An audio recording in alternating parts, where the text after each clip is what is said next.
Hello guys, welcome to our YouTube channel Auric Academy. This is your maths faculty welcoming you all. तो जैसा कि आपको पता है कि हम लोग यूनिट सेकंड पॉलिनोमियल में एमसीक्यू बेस्ड कर रहे हैं और ये भी आपको पता है कि पॉलिनोमियल चैप्टर बहुत ही पहले आपका हो चुका था और उसका अगर आप थ्योरेटिकल पार्ट देखना चाहते हैं तो उसके 5-6 कंटिन्यूएशन में वीडियोस पड़े हुए हैं, उन पे आप जाके देख सकते हैं।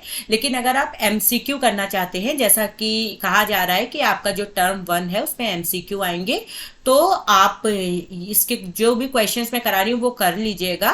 वो सारा आपका थ्योरी पोर्शन कवर करेगा। फिर भी अगर आपको थ्योरी देखनी है तो आपको जाके वीडियोस देखने पड़ेंगे। तो चलिए स्टार्ट करते हैं। तो ये देखिए फर्स्ट क्वेश्चन, इसका फर्स्ट तो नहीं है, इस वीडियो का फर्स्ट है। अदरवाइज अगर आप फर्स्ट सीरीज देखेंगे तो उसमें 10 क्वेश्चन मैंने कराए थे और उसी के आगे कंटिन्यू कर रही हूँ। तो ये जो क्वेश्चन नंबर 11 है, ये देखिए क्या कह रहा है, which of the following is a polynomial. क्योंकि हमें पॉलिनोमियल चैप्टर पढ़ रहे हैं तो आपको ये भी पता होना चाहिए कि इसमें पॉलिनोमियल कौन सा है। तो एक बात मैं आपको बता दूं कि जो भी आपका पॉलिनोमियल होता है ax(n) plus b x raise to power n minus 1 plus c x raise to power n minus 2 plus and so on. यहाँ पे कुछ मान लेते हैं, मीन्स z मान लिया और यहाँ पे कुछ x दिया हुआ है। जरूरी नहीं है z है, कुछ भी हो सकता है, प्लस कोई कांस्टेंट टर्म 5 दे रखा है। तो ये जो जितनी भी ये पावर्स हैं ये सब आपकी क्या होनी चाहिए, नेचुरल नंबर होनी चाहिए। ठीक है, अगर इन पे सर्ट्स लगे हैं या इनकी जो भी पावर है अगर वो नेचुरल नंबर के फॉर्म में नहीं है या होल नंबर के फॉर्म में नहीं है, होल नंबर इसलिए बोल रही हूँ क्योंकि कांस्टेंट टर्म है तो उसमें एक्स रेज की पावर 0 आप कर सकते हैं, वो 1 हो जाता है इसलिए। तो अगर इसकी जो भी पावर्स हैं वो नेचुरल नंबर नहीं है तो फिर वो हमारा पॉलिनोमियल नहीं बना पाएगा। ठीक है, और पॉलिनोमियल हमेशा इस स्टैंडर्ड फॉर्म में होता है, राइट। तो इसको देखिए, ये क्या लिखा है, देखिए अंडर रूट लगा है, तो जहां कहीं भी अंडर रूट लगा होगा या ये थर्ड रूट लगा होगा या ये फोर्थ रूट लगा होगा तो उन सबको हम क्या कर देंगे, डिस्कार्ड कर देंगे, वो हमारा पॉलिनोमियल फॉर्म नहीं होने देगा। तो इसके चलते आपका ये फर्स्ट ऑप्शन रॉन्ग हो गया। इसके बाद अगर कुछ अपॉन में भी लिखा है तो भी हम क्या करेंगे, उसको पॉलिनोमियल वो नहीं होने देगा। ठीक है, इस स्टैंडर्ड फॉर्म में होना चाहिए।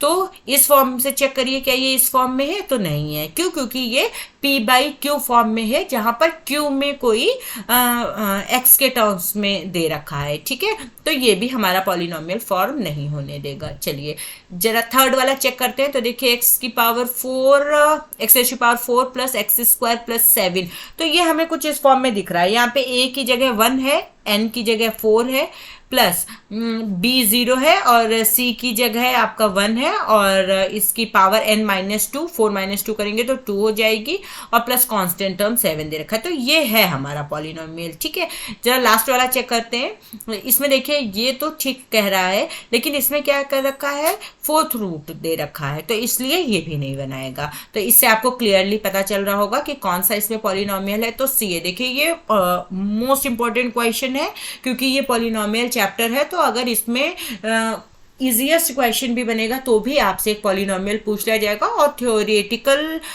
बेस्ड क्वेश्चन में भी ये इंपॉर्टेंट है, राइट। तो आप इसको टिक कर लीजिएगा। अब यहाँ पर देखिए ये क्या कह रहा है, एक इसने पॉलिनोमियल आपको दे रखा है और ये आपसे पूछ रहा है कि क्या पॉसिबल डिग्रीज हो सकती है कोशेंट और रिमाइंडर की। तो ये बताने के पहले मैं एक बार आपको रिवाइज करवाना चाहती हूँ कि क्या कोशेंट होता है, क्या डिवाइजर होता है, क्या डिविडेंड होता है और क्या रिमाइंडर होता है। ठीक है, तो देखिए अगर कुछ इस फॉर्म में लिखा होता है तो जो यहाँ पे लिखा होता है ये क्या होता है, आपका डिवाइजर। ये होता है डिवाइजर। जो कुछ भी आपका यहां पे अंदर लिखा होता है वो क्या होता है, डिविडेंड। ठीक है, वो क्या होता है आपका डिविडेंड। और जो कुछ भी इधर या कुछ लोग ऊपर भी लिख लेते हैं तो वो आपका क्या होता है, कोशेंट। और इनके ऑपरेशंस लगाने के बाद जो कुछ यहां पे बचता है वो आपका क्या होता है, रिमाइंडर। ठीक है, तो जो कुछ भी यहां लिखा हुआ है जब डिवाइजर और कोशेंट का मल्टीप्लाई करके उसमें रिमाइंडर जोड़ते हैं तो हमेशा हमको क्या मिलता है, डिविडेंड मिलता है। ठीक है, तो ये बात आपको पता होनी चाहिए क्या, कि डिविडेंड इज इक्वल्स टू होता है डिवाइजर इनटू कोशेंट और प्लस रिमाइंडर। ये आपको ध्यान रखना है। ठीक है, रिमाइंडर, और इसी बेसिस पर जो ये हमारा रिमाइंडर होता है, ये क्या क्या हो सकता है वो मैं आपको बताने जा रही हूँ। जो ये रिमाइंडर होता है ये या तो 0 हो सकता है, अगर आप 8 को डिवाइड करते 4 से तो 4 2 जा 8 हो जाता, तो रिमाइंडर आपका क्या बचता, 0 बचता। ठीक है, अब इसी के चलते अगर आप पॉलिनोमियल फॉर्म में डिवाइड करते हैं तो भी आपका रिमाइंडर या तो 0 हो सकता है। 0 कब होगा, जब वो उसका 0 बन रहा होगा या फैक्टर हो रहा होगा, और या तो क्या होता है, हमेशा इसकी डिग्री, जो भी रिमाइंडर है इसकी जो डिग्री है वो हमेशा लेस होती है। किससे,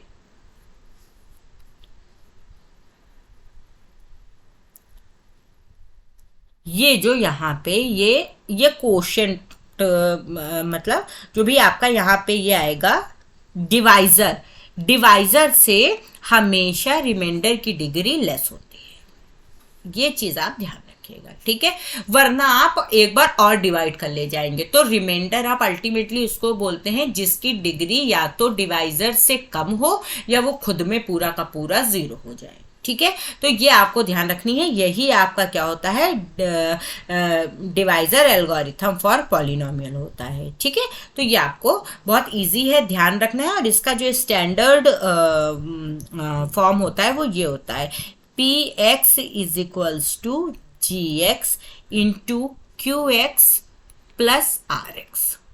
एक्स के टर्म्स में, पॉलिनोमियल्स के टर्म्स में बता रही हूं मैं। ठीक है, जहां पर ये आपका डिविडेंड है, ये आपका डिवाइजर है, ये आपका कोशेंट है,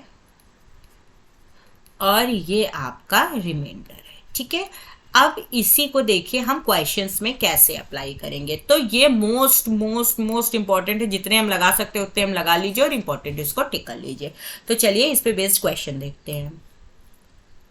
हाँ, तो देखिए ये क्या कह रहा है कि एक ये पॉलिनोमियल आपको दे रखा है, इसकी डिग्री कितनी है, 4। ये मैंने आपको बता रखा है कि जो पॉलिनोमियल होता है उसकी जो हाईएस्ट पावर होती है एक्स के टर्म या वाई जो भी वेरिएबल होता है उसकी जो हाईएस्ट पावर होती है वो क्या बताती है आपको, डिग्री ऑफ दैट पॉलिनोमियल बताती है। तो इसकी डिग्री है 4। ये बोला जा रहा है ये 2x - 7 से मल्टीप्लाई हो रहा है। ठीक, वो डिवाइड किया जा रहा है। तो आपको पॉसिबल डिग्रीज फॉर कोशेंट बतानी है एंड रिमाइंडर बतानी है। तो चलिए एक चीज देखते हैं। देखिए ये क्या है, इससे हमारा डिवाइड किया जा रहा है। ठीक है, यानी ये हमारा क्या है, डिवाइजर बन गया, जिससे डिवाइड करते हैं वो हो जाता है डिवाइजर। ये डिवाइजर बन गया। अब डिवाइजर की डिग्री क्या है, डिग्री इसकी क्या है, लीनियर पॉलिनोमियल है यानी डिग्री 1 है, या x की पावर 1 दे रखा है तो ये 1 है। अब जो रिमाइंडर होगा वो क्या होगा, वो या तो पूरा का पूरा 0 होगा या उसकी डिग्री लेस देन 1 होगी। ठीक है, रिमाइंडर के केस में जो रिमाइंडर है उसकी डिग्री क्या होगी, ये रब कर देते हैं, ये मैंने आपको समझाने के लिए लिखा था, अब ये सब रब कर देते हैं। ठीक है, तो जो भी आपका रिमाइंडर है उसकी डिग्री क्या होती है, या तो डिवाइजर से हमेशा कम होती है। ठीक है, लेस देन, स्ट्रिक्टली लेस होती है, आप ये ध्यान रखिएगा, इक्वल नहीं कर जाइएगा। ठीक, तो ये क्या हो गया रिमाइंडर, और इसकी डिग्री की अगर हम बात करें तो वो हमेशा क्या होती है, लेस देन किससे, डिवाइजर से, डिग्री ऑफ डिवाइजर। और डिवाइजर की यहाँ पे डिग्री कितनी है, 1, यानी लेस देन 1 होना चाहिए। तो लेस देन 1 में क्या ऑप्शन बचा, 0। अब देखिए रिमाइंडर की डिग्री, रिमाइंडर पहले क्वेश्चन पूछा है फिर रिमाइंडर, यानी रिमाइंडर हमारा 0 हो सकता है। तो ये जिसमें 1 दिया है वो तो हमारे हट गया, बचा कौन सा, या तो ये या तो ये। अब रिमाइंडर की डिग्री हमको पता है कि क्या है, 0 है। 0 होने का मतलब कोई कांस्टेंट टर्म होगा। अब जो डिविडेंड है, यहाँ पे ये डिवाइजर दे रखा है, देखिए डिविडेंड आपका दे रखा है x⁴ प्लस x² प्लस 7, और यहाँ पे डिवाइजर आपको दे रखा है 2x माइनस 7। इसको मल्टीप्लाई करना है हमको, यहाँ पे कोई कांस्टेंट टर्म दे रखा है, ठीक है, कोई भी, क्योंकि उसके आगे x⁴ 0 दे रखी है, ठीक। यहाँ पे कोई कांस्टेंट टर्म, मान लीजिए d लिख दिया हमने, ये दे रखा है।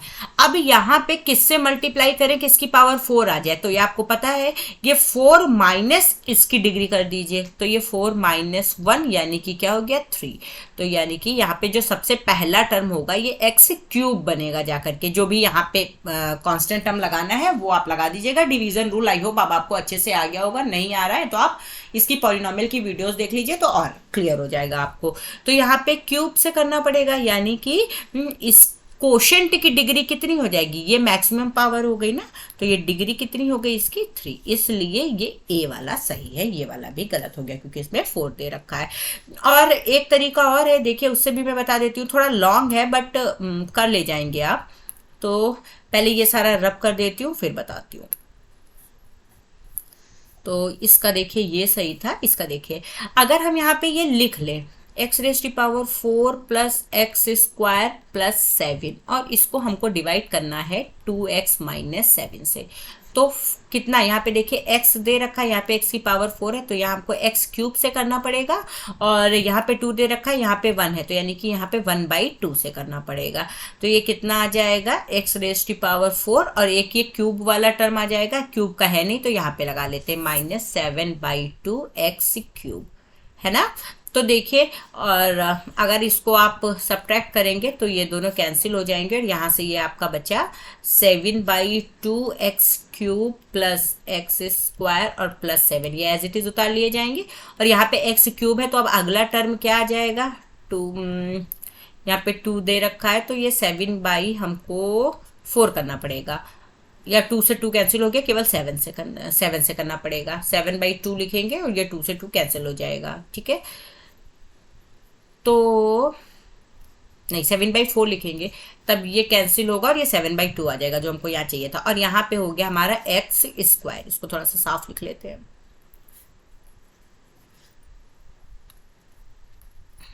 7/4, ठीक। तो अब अगर प्लस एंड सो ऑन और बाकी अब आ जाएगा। अब इसकी डिग्री देखिए, मैक्सिमम पावर कितनी है, पहला वाला टर्म ही मैक्सिमम पावर देता है तो 3, तो यानी कि यहाँ से क्लियर हो गया हमको कोशेंट की डिग्री हमारी कितनी है, 3।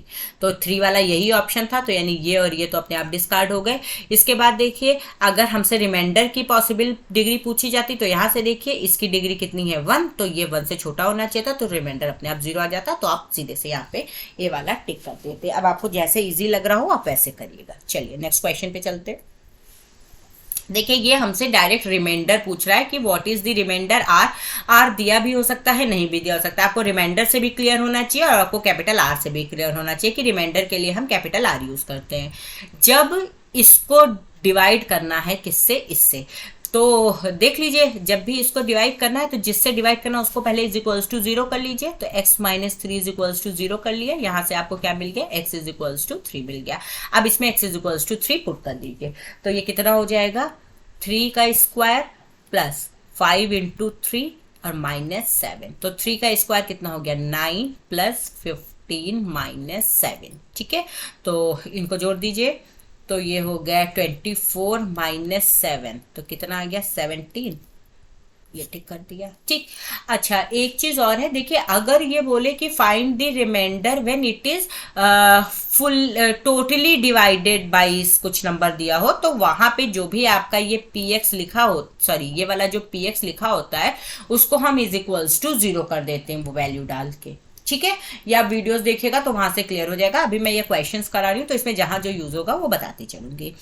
अब देखिए ये क्या कह रहा है, अल्फा और beta are the zeros of the polynomial. इस पॉलिनोमियल के जीरोस क्या है, अल्फा और बीटा। तो इसका मतलब है अगर हम अल्फा प्लस बीटा लिखना चाहें तो हमारा कितना आता है, माइनस का b/a, अगर इक्वेशन इस फॉर्म में दे रखी है तो इस फॉर्म में अल्फा प्लस बीटा आप लिखते हैं माइनस बी बाई ए, और अल्फा इंटू बीटा लिखते हैं सी बाई ए। ठीक है, तो alpha plus beta minus B by A का मतलब माइनस, और यहां से -5 था अपॉन ए का मतलब 3, तो ये कितना है 5/3। और अल्फा इंटू बीटा अगर हम लिखते हैं तो क्या है सी बाई ए, तो सी का मतलब है 8 और बाई ए। ठीक है, तो अब ये क्या कह रहा है, then the sum of their reciprocal. अगर अल्फा और बीटा ये तो सम ऑफ द रेसिप्रोकल हम 1 upon alpha plus 1 upon beta लिखेंगे। ये क्या हो जाएगा, अल्फा बीटा आपने यहाँ पे ये ले लिया, तो ये क्या हो जाएगा बीटा प्लस अल्फा, या इसी को आप लिख सकते थे alpha plus beta upon alpha beta. अब आपके पास सारी वैल्यूज हैं, डाल दीजिए। अल्फा प्लस बीटा है आपके पास 5/3 अपॉन ये कितना है 8/3, तो इससे ये कैंसिल हो गया और ये यहाँ पे पहुंच गया, तो ये कितना हो गया 5/8। बस टिक कर दीजिए ए। ठीक है ना, देखिए कितना इजी है, ऐसे करना है। नेक्स्ट देखते हैं। देखिए, अ पॉलिनोमियल ऑफ डिग्री 8, कोई एक पॉलिनोमियल है डिग्री 8 का मतलब ये कोई हमने एक पॉलिनोमियल मान लिया, simplest polynomial is divided by a polynomial of degree 5, simplest polynomial ये, then the degree of remainder is. ठीक है, तो करके देख, सीधे सीधे आप क्या कीजिए, ये 8 लिखा है, इसमें से 5 को सब्ट्रैक्ट कर दीजिए, ये कितना आ जाएगा 3। तो इसकी जहाँ पे भी वैल्यू हो वहीं पे आप ये टिक कर दीजिए कि अगर जो भी ये पॉलिनोमियल है 8 डिग्री का, अगर उसको 5 डिग्री के पॉलिनोमियल से डिवाइड किया जाए तो हमको कितनी डिग्री का रिमाइंडर मिलेगा, हमको 3rd डिग्री का रिमाइंडर मिलेगा। ठीक है, तो 3 हो गया इसका। क्योंकि सारे ही यहाँ पे लेस देन 5 थे, इसलिए हम डायरेक्टली टिक नहीं कर पाए। ठीक है, तो हम ऐसे करेंगे। अभी देखिए अगला वाला क्वेश्चन क्या कह रहा है कि ये the number of zeros of a polynomial इतना, ये जो क्वेश्चन दे रखा है तो हमको क्या करना है कि इसके जीरोज फाइंड आउट करने हैं। ठीक है, तो जीरो फाइंड आउट कर लीजिए। तो यहाँ पे देखिए ये है, ये लिखा है ना fx, मतलब कितने जीरोज होंगे ये बताना है, ये दे रखा है। तो ठीक है, इसको ओपन कर लेते हैं। तो a² plus b² -2a into b, तो a है x, b है 5 और प्लस का 2, तो ये हो गया x² plus 25 minus 10x plus 2। तो इतना करने की, बस इतना ही आपने कर लिया, यहीं से देख लीजिए। तो हाईएस्ट पावर कितनी है 2, तो यानी कि इसके नंबर ऑफ जीरोस कितने हो जाएंगे 2। ठीक है ना, हाईएस्ट पावर आप देख लीजिएगा, जितनी उसकी हाईएस्ट पावर होती है वही उतने ही उसके नंबर ऑफ जीरोस होते हैं। जितनी डिग्री का पॉलिनोमियल होता है उतने ही उसके जीरोस निकलते हैं। तो आई होप आपको ये भी क्लियर हो गया होगा। नेक्स्ट देखिए क्या कह रहा है, the graph of polynomial touches x axis at 3 points. X axis को वो 3 पॉइंट्स पे टच करता है और एक्स एक्सिस को 2 टाइम्स वो कट भी करता है, तो then the number of zeros. तो इसके लिए आपको समझना पड़ेगा, एक कोई भी जो ग्राफ है, ठीक है, जैसे ये कोई एक ग्राफ दे रखा है, किसी दूसरे कलर से बना लेते हैं। ये कोई एक ग्राफ दे रखा है, ये क्या कह रहा है, वो एक्स एक्सिस को 3 पॉइंट्स पे टच कर रहा है। ठीक है, तो मतलब कुछ ऐसे है मान लीजिए, फिर ऐसे हो गया, ये तो 1 2 3 पॉइंट्स पे तो टच कर रहा है। ठीक है, और फिर क्या कह रहा है, एक्स एक्सिस को 2 बार कट भी कर रहा है, तो मान लेते हैं कुछ इसके आगे ऐसे हो गया, लीजिए ये पॉइंट और इस पॉइंट पे उसको कट भी कर रहा है। तो अब आपसे अगर नंबर ऑफ जीरोस पूछे जाएंगे तो जितनी बार वो एक्स एक्सिस को टच करेगा या कट करेगा उन सारे नंबर्स को आप ऐड कर देंगे। Remember the number of points where the graph of any function touches और cuts X axis, then the total number of that points are termed as the number of zeros of that polynomial, right? तो यहाँ पे count कर लीजिए 1 2 3 4 and 5। या आप directly यहां से कर सकते थे, एक्स एक्सिस को जितने भी पॉइंट्स पे कट करेगा या टच करेगा दोनों को आपको ऐड करना होगा। ठीक है, तो ऐड कर दीजिए 3 + 2 5,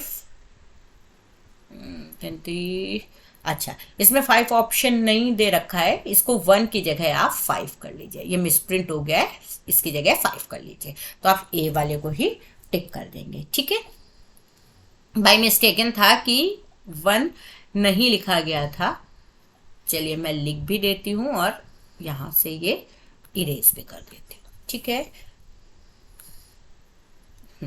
तो यहाँ पे आप क्या कर लीजिए, इसी को आप 5 कर लीजिए। ठीक है, तो इन दोनों को आपने ऐड कर दिया, यहाँ पे 3 और +2 कितना हो गया, 5 हो गया। देख लीजिए 1 यहाँ पे टच कर रहा है एक्सिस को, यहाँ पे कट कर रहा है एक्सिस को, तो इसलिए इन सबको काउंट कर लीजिए, ये सारे मिलके कितने हो गए, 5 हो गए। चलिए नेक्स्ट देखते हैं, the graph of a polynomial. अच्छा देखिए, सेम दे रखा है, बस थोड़ा सा चेंज कर दिया। इसने क्या कर दिया, एक्स एक्सिस को तो उसने बता दिया 3 पॉइंट्स पे कट करा, और फिर उसने बाकी वाई एक्सिस के बारे में बोला है। तो मैंने आपको बताया था कि ठीक है, जितने भी पॉइंट पे टच कर रहा है वो आप लिख लीजिए। ठीक है, 1 2 और एक 3 टच कर रहा है इतने पॉइंट्स पे, और वाई एक्सिस को 2 बार कट कर रहा है। तो ये क्या है, क्या हमको वाई एक्सिस से कोई फर्क नहीं पड़ता है, जितनी जगह जितने पॉइंट्स पे वो एक्स एक्सिस को टच करेगा वही उसके नंबर ऑफ जीरोस में कन्वर्ट हो जाएंगे। कितने पॉइंट दे रखे हैं, 3 पॉइंट्स एक्स एक्सिस को, इसको भूल जाना है, इसको करना है 3 पॉइंट्स पे, तो इसका मतलब है यहाँ से आप क्या टिक कर देंगे, 3 टिक कर देंगे। आई होप अब ये भी एकदम आपको क्लियर हो गया होगा। सिर्फ आपको एक्स एक्सिस पे टच करने के पॉइंट्स या कट करने के पॉइंट्स दोनों को ऐड अप करना होता है। अगर केवल टच करने के पॉइंट दे रखे तो बस आप सीधे उतने ही नंबर ऑफ जीरोस कर देंगे। अगर केवल कट करने के पॉइंट दे रखे तो तब भी आप उन्हीं पॉइंट्स को केवल टिक कर देंगे नंबर ऑफ जीरोस के टर्म्स में, और अगर दोनों दे रखे तो दोनों का सम कर देंगे। ठीक है, चलिए नेक्स्ट देखते हैं। अच्छा ये देखिए, पूछा हुआ क्वेश्चन है, 2 बार पूछा जा चुका है, एक बार एक्स के टर्म्स में पूछा गया है, एक बार पी क्यू के टर्म्स में पूछा गया है। ठीक है, तो देखिए क्या कह रहा है, if one of the zero of a cubic polynomial this is -1। सबसे पहले क्यूबिक पॉलिनोमियल के स्टैंडर्ड फॉर्म देख लेते हैं, ax³ plus bx² plus cx plus d।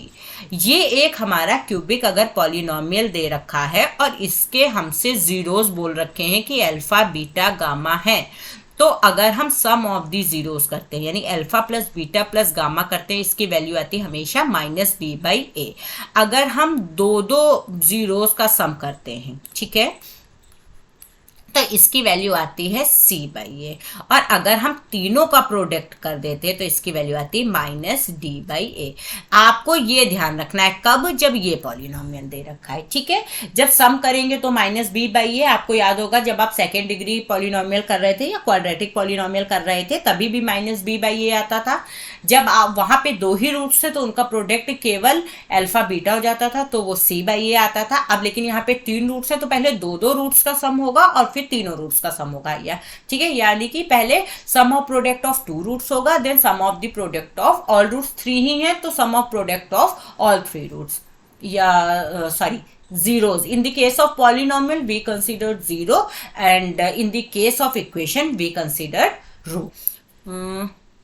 अगर -1 इसका एक 0 है तो इसका मतलब है इसको सेटिस्फाई करेगा, तो ये कर लीजिए -1 का क्यूब प्लस a इंटू -1 का स्क्वायर प्लस b इंटू -1 और प्लस c।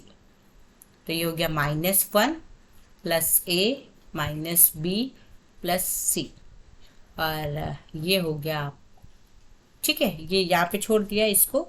या आप c की वैल्यू अगर चाहो तो यहाँ से निकाल सकते हो, c बराबर आ गया और ये बराबर 0 हो जाएगा क्योंकि सेटिस्फाई कर रहा है, तो ये कितना आ जाएगा, c बराबर आ जाएगा आपका a1 plus b minus a। सबके साइन चेंज हो गए, ठीक है।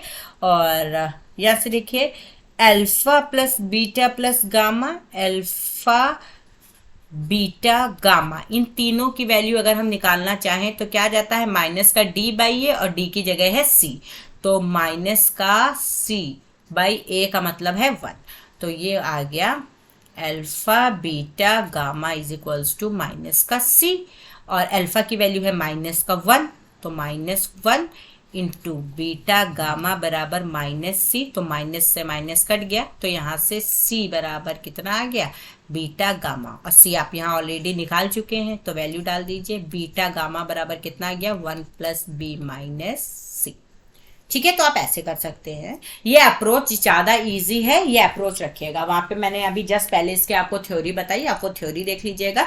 उसके बाद alpha beta plus beta gamma plus gamma alpha नहीं करिएगा, सीधे मल्टीप्लिकेशन वाला लगाइएगा। एक बार देख लीजिएगा तो आपको अच्छे से क्लियर हो जाएगा। ठीक है, तो देख लीजिए कहीं ये ऑप्शन दे रखा है क्या, 1 प्लस का है, बी भी प्लस का है, और सी, सॉरी ये सी नहीं है, ये ए है यहाँ पे, राइट, ए है, क्योंकि ये c = आपने निकाल रखा है ना, तो c = कितना है, 1 + b - a, तो 1 b है प्लस का आपका, और 1 भी प्लस का है और a माइनस का है। देखिए ये वाला है, इसको ढूंढने में भी थोड़ा आपको टाइम लगा, क्योंकि ये बीटा गामा के क्या दे रखा था, b - a + 1, इस टाइप का दे रखा था। ठीक है, be careful while solving this question, और इसकी 2-3 बार प्रैक्टिस करिएगा, नहीं तो नहीं ही कर पाएंगे, ये कंफर्म है। ठीक है, इसकी प्रैक्टिस ट्वाइस और थ्राइस, तब कर पाएंगे आप ये। ठीक है, अभी भी कोई डाउट रह जाए तो आप कमेंट सेक्शन में जाके कमेंट करिएगा, तो मैं दोबारा से बता दूंगी। ठीक है, चलिए नेक्स्ट देखते हैं। ये क्या कह रहा है, given that one of the zero of cubic polynomial is 0, एक इसने 0 इस क्यूबिक पॉलिनोमियल का आपको 0 दे रखा है। ठीक है, दूसरे कलर से कर लेते हैं। तो इसने अल्फा = आपको ऑलरेडी 0 दे रखा है। ठीक है, तो then the product of the other 2 is, तो बाकी 2 का प्रोडक्ट करके देखते हैं तो क्या हो जाता है। देखिए अल्फा, अच्छा इसमें अगर ये वाला हम अल्फा बीटा गामा लगा देंगे d/a, तो वो क्या हो जाएगा, सबको 0 ही कर देगा। तो वहां से देखिए मैं ये कह रही हूँ, अगर हम यहाँ पे अल्फा बीटा गामा लगाते हैं = माइनस का d/a है ना, तो यहाँ पे अगर हम एक रूट को 0 रख देंगे तो ये क्या आ जाएगा, -d/a बराबर 0। तो यहाँ से ये आपको d बराबर 0 दे देगा और कुछ नहीं कर पाएगा। ठीक है, तो यहाँ पे ये तो डी तो हमसे पूछा नहीं है, तो इसलिए हम ये अप्लाई नहीं कर रहे हैं। और हमें क्या क्या पता है, अदर 2 के लिए अब हम alpha beta plus beta gamma plus gamma alpha पे भी जा सकते हैं। ये क्या होता था, c/a, तो ये लिख लीजिए c/a, क्योंकि ये स्टैंडर्ड फॉर्म में ही दी है, देखिए इसीलिए हम डायरेक्ट यूज कर पा रहे हैं c/a। तो c देखिए, अच्छा इसमें अल्फा 0 है, तो यानी कि यहाँ इसको रखते ये 0 हो गया, प्लस बीटा गामा बचा, फिर अल्फा 0 है तो फिर यहाँ पे ये 0 हो गया, तो ये बराबर क्या हो गया, c/a। तो दोनों का प्रोडक्ट हमसे पूछा था, तो बीटा गामा = c/a निकला है। देखिए सेम अप्रोच हम इसमें लगाने की पहले कोशिश कर रहे थे, तो वहां से हम ये फॉलो नहीं करा पा रहे थे, लेकिन देखिए वही अप्रोच हमने यहाँ पे लगाई और हमको आंसर भी मिल गया c/a। ठीक है, तो कई बार ऐसा हो जाता है कि अगर ये क्वेश्चन थोड़े से हट के क्वेश्चन हैं तो ये आपको प्रैक्टिस करने पड़ेंगे, नहीं तो आप सोचेंगे आप डायरेक्ट एग्जाम में जाएं, थ्योरी पढ़ के जा रहे हैं, आपसे क्वेश्चन हो पाएंगे, तो आई एम डैम श्योर कि नहीं हो पाएंगे। ठीक है, तो इसलिए आप इन क्वेश्चंस की अच्छे से प्रैक्टिस करके जाइएगा। जो ये मैंने लास्ट के दोनों क्वेश्चंस बताए ये देख लीजिएगा, क्योंकि ये बहुत कंफ्यूज करता है। Right, so guys I hope आपको ये सेशन अच्छा लगा होगा। Like it, share it with your friends, and अगर आपने अभी तक हमारा चैनल सब्सक्राइब नहीं किया है देन डू सब्सक्राइब। और ये जितना भी पॉलिनोमियल का था उसका सबका ये समझ लीजिए एक तरह से निचोड़ दिया हुआ है। अगर आप ये क्वेश्चंस करके जाएंगे तो आपके एटलीस्ट पॉलिनोमियल से एक भी क्वेश्चन नहीं छूटेंगे। So keep liking the channel. Thank you.